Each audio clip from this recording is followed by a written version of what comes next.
Hi, Kevin here again with another of my videos about The Walking Dead. As I say at the beginning of all my videos, there will be spoilers here, spoilers both for the episode I'm discussing and for all of Season 2 really. So if you haven't seen the rest of Season 2, probably don't want to watch this video.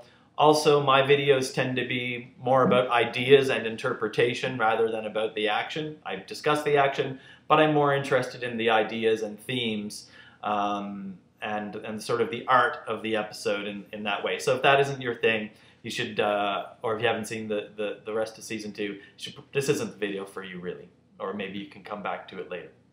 What I'm going to talk about today is Season 2, Episode 10, 18 Miles Out. This is the episode in which Rick and Shane have a fight almost to the death in town, and in which Beth attempts suicide back on the farm in the country. So I'm going to talk about these two settings separately, and then I'll try to connect them together near the end of what I have to say. One note, just about the style of this episode, it's very interestingly cut and edited, because as you probably noticed, there's an alternation. A scene with Rick and Shane, a scene with the women on the farm, Rick and Shane, the farm, Rick and Shane, the farm. And they alternate all the time. And so we have the town world where we see Rick and Shane and Randall, and then the farm world where we see Lori and Andrea and Maggie and Beth. What's interesting about that isn't just that they alternate. There are two other things that are interesting. The first is how quickly they alternate, especially in the second half of this episode. There are 20 scenes in the episode. Of the last 10, there are none that are even 3 minutes in length. Some of them are like 30 seconds. So it really, in the second half of the episode, picks up the pace. And when you put that together with the action that's happening, particularly with the men in the town, those quick cuts really give a sense, partly of suspense, but mostly of sort of frenetic energy, right? And a kind of disorderliness, that things are running out of control. The other interesting thing that you probably noticed is that we never see women and men together in this episode. There isn't a single time. We hear women mention men a couple of times. Glenn is mentioned. Lori runs out asking where Herschel is at one point when she's worried about Beth. And then we hear from, I think it's Maggie or Lori, that Herschel is in stitching Beth. So we know that in the house somewhere, Herschel and a man and a woman are together, Herschel and Beth. But we never see them together. I think the reason for that is that the episode is trying to set up two opposed worlds, not only of the farm and the town, but also the worlds of women and the worlds of men. I'm going to talk about how these are constructed differently, but also how they come together, how they bleed into one another throughout the episode. So first I'm going to talk about the farm. And the first thing I'll talk about on the farm is just a discussion of the roles of women.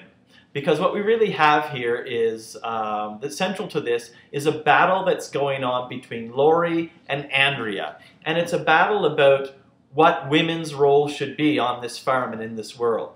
We see another battle like that happen between Rick and Shane, right? Rick and Shane are battling about whose view of how to do things should be right.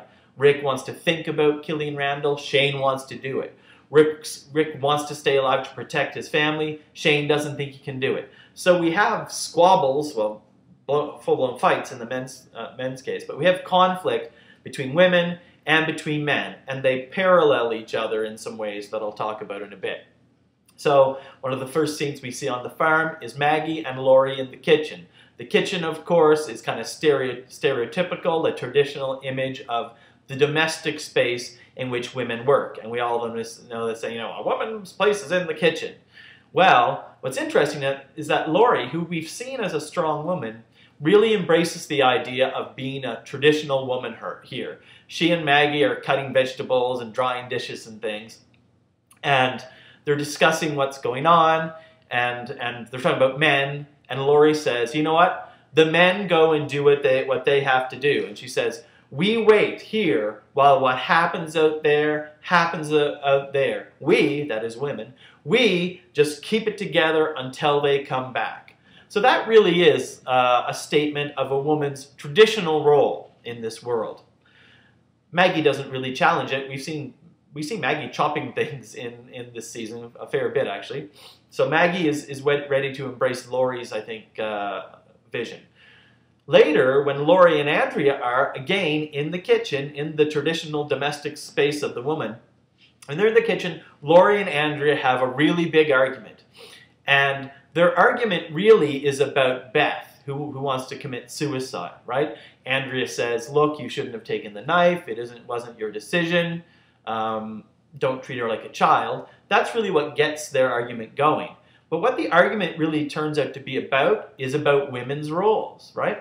When Andrea says, it's not your decision to make and you shouldn't be treating her like a child, she just doesn't mean that Beth shouldn't be a child, that she can take care of herself. Andrea's making a very strong statement here that women are in charge of their own lives, that women have what's known as self-determination, that they can determine for themselves what they want to do. And in the case of Beth, as Andrea says, women can decide for themselves whether they want to live or to die. And although Laurie resists the idea, Andrea says to Laurie, you know what? Death is an option. Think about the parallels between Laurie and Andrea and Rick and Shane that I mentioned before, how they're both in conflict at the same time. Their characters are also kind of paralleled at the same time. Laurie is the woman who wants to maintain a traditional role and who chooses life, right? She wants to have the baby, she wants Beth to stay alive. Rick is the person in the city with Shane who also wants to choose life. He doesn't just want to kill Randall. On the other hand, we have Andrea, who's acting in a less traditional feminine way because she says, you know, she protects him from walkers, and who's practical-minded, and who, even though she doesn't choose death, she's open to death as an option. She is paralleled to Shane. Shane is also very practical-minded, is obsessed with the idea that he's the one who protects people, and he obviously chooses death, at least for Randall. So there are these parallels going on throughout the show. So Laurie and Andrea are having their argument, and Laurie says to her something that really cements the idea of a traditional women's role. Andrea says, I've been protecting the farm, and Laurie says, leave that to the men. There's plenty of work to do, cooking and cleaning and tending to Beth. You're not working puts a burden on the women. We, women, we're creating stability, a life worth living. Remember in the earlier scene with Maggie, she said, Laurie said, you know, we're keeping it together until the men come back. So this is what Laurie really sees women's roles as being in this episode, as being sort of support roles, as important support roles, because they maintain the home that the men can come back to. If you look at my video on Herschel's farm, in which I call Herschel's farm a pastoral enclosure, in that video I contrast what happens on the farm, the world of the farm, and the world of the town, and that the farm is supposed to be a place of space, the town is a place where bad things happen. And one of the strongest images of that safe enclosure of the farm is the house itself. So to keep the house safe, as Andrea does by shooting, but also to keep it orderly and welcoming for the men when they come back from the dangers of the town, is a really important function. So this is Laurie and Andrea arguing about women's roles. And Andrea really gets angry and says basically to Laurie, you haven't lost anything. You've got your husband, you've got your son, you're going to have a baby. And she says, and then she says, stop acting like a queen bee, or go in there and tell Beth that she'll have a husband and a son and a baby and a boyfriend. And it's interesting that she says boyfriend, and Laurie reacts to it, right? So there's that shot to Laurie with a very tense look on her face. When Andrea includes boyfriend in the list of things to talk about with Beth, I wonder if this isn't Andrea letting Laurie know that Andrea knows about Laurie and Shane, that they've had sex, and you know, we're really partnered at the beginning of the series. Remember that Sophia asks Carl, or thinks that Shane is Carl's father. So next comes, in the world of the farm, Beth. So Beth is despondent, she's distraught, she's depressed, all of those good downhearted D words, she's all of them. Remember that she was catatonic after having seen the massacre at the barn, including her mother as a walker being killed, and now she's really given up hope. And Laurie comes in to bring her dinner, and tries to talk with her and tells her it's going to be okay. And Beth is having none of it, and she thinks life is pointless. And she says to Lori, actually, how could you get pregnant in this world? But Lori talks to her and tries to console her. And Beth says, as Lori leaves the room, "Thank you." Well, what's she thanking her for? I guess on the face of the things, she's thanking her for having come and consoled her and brought her dinner. But in what happens next, and the way that Beth looks at that tray, Beth is really thanking Lori for the knife. Lori doesn't know that, but Beth knows it. At least it's a subliminal, subconscious kind of thing. Because Lori has unwittingly brought to Beth the instrument with which Beth can commit suicide. And I'm going to talk more about knives in a bit, because knives are really important to this episode too. I'll probably hold that over for part 2 of my videos on this episode. So Lori comes back, gets the tray, finds the knife is missing, runs out to Andrea to ask if she's seen Herschel and Maggie, and Andrea says, "I haven't seen Herschel, but Maggie walked past a little time ago." So this is a reminder that we don't see any men on the farm in this episode. Herschel is nowhere to be seen.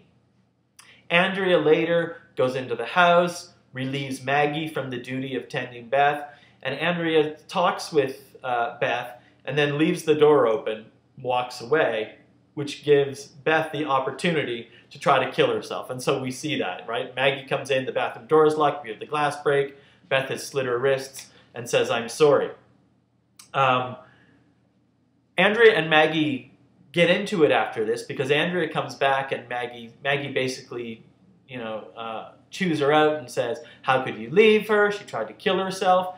And Lori says, "Well, she didn't really, the cuts weren't deep enough to do anything." And Andrea says, "Oh, she chose life." Remember what I said a few minutes ago, that, Andrea is open to the idea of death, at least as an option. But we see here that she's really also more than open to life as an option, right? So she admits that both are choices, but she's happy to see, she smiles when she hears that Beth has made that choice. We hear Herschel mentioned here again, because we hear that Herschel is stitching up Beth. This is the only reference in this entire episode, really, to a man and a woman being together in the same space. There's an earlier reference, Maggie talks about having talked with Glenn, about Glenn's having frozen, but this is the first mention, really, of a male being present, but just unseen. So it really underscores the idea that men and women are kept separate in this episode. So part 2 of this video will be about the man, and I'll have more to say about knives in the episode. But just as a recap, men and women are in separate spaces in this episode. Women are in the sort of safe and secure and healthy space of the farm, while the men are in the dangerous and fallen world of the city, and that the women have conflict because of trying to decide which of traditional or more masculine gender roles they're going to fulfill, and the men are also having a battle, the conflict about roles.